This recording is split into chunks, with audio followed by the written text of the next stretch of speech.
जय गुरुदेव। कहानी संतों की जुबानी, आत्मचिंतन। एक गांव में एक किसान रहता था जो दूध से दही और मक्खन बनाकर बेचा करता था। यही उसका काम। एक दिन बीवी ने उसे मक्खन तैयार करके दिए। वो नित्य की भांति मक्खन को अपने थैले में रख करके शहर की तरफ रवाना हो गया।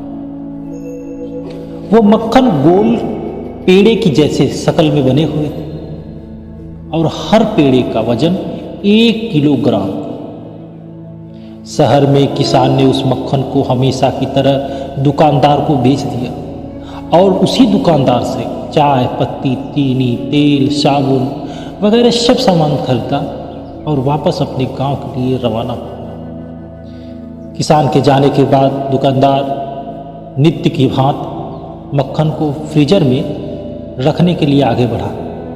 तभी उसकी पत्नी ने उससे कहा कि किसान की बात को मान के अब तुम ये बिना वजन किए रख देते हो, एक बार वजन करके तो देख लो। उसने कहा अरे बहुत गरीब आदमी है, बहुत नेक आदमी है, ऐसा कुछ नहीं करेगा। बीवी के बार बार कहने पर उसने उसका वजन किया। जब वजन किया तो पेड़ा सिर्फ 900 ग्राम का निकला। उसे बड़ी निराशा हुई। उसने सारे पेड़े को तौला मगर किसान के लाए हुए सभी पेड़े 900 ग्राम के निकले। उसकी बीवी उसको बहुत खरी खोटी सुनाई। सब पर विश्वास कर लेती हो, वो सब गरीब है, चोर हैं, क्या क्या अजीब अजीब सी बातें उसको सुनाई। वो भी सोचा कि मुझसे गलती हुई, बहुत गुस्से में था। अगले हफ्ते फिर किसान हमेशा की तरह मक्खन लेकर जैसे ही दुकान की दहलीज पर चढ़ा, दुकानदार ने किसान से चिल्लाते हुए कहा, दफा हो जा, किसी बेईमान या धोखेबाज का सबक से हमारे कारोबार से कोई नाता नहीं। हम उससे कोई नाता नहीं रखना चाहते, कोई कारोबार नहीं करना चाहते। 900 ग्राम का मक्खन पूरे 1 किलो कहकर बेचने वाले शख्स की हम शक्ल देखना नहीं चाहते।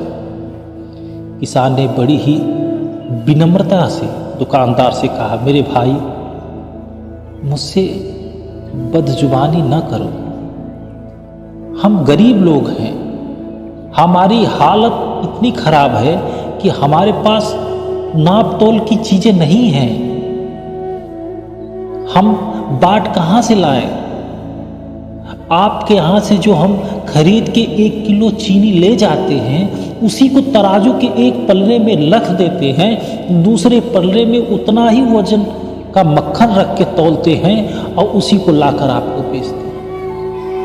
इतना सुनने पर उसकी पत्नी वहां से उठी और अंदर चली गई।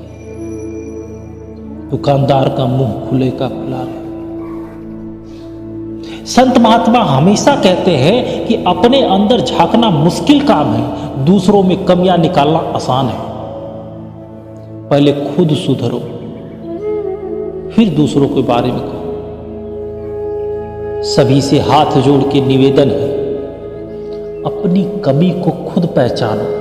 जितना बेहतर इंसान खुद की कमी को पहचान सकता है, उतना बेहतर इस दुनिया में कोई नहीं पैदा हुआ कि उसकी कमियों को पहचान सके। जिस दिन आप अपने लिए अवलोकनार्थी बन गए, आप यकीन मानो आपकी सफाई का रास्ता उसी दिन से शुरू हो गया। जय गुरुदेव।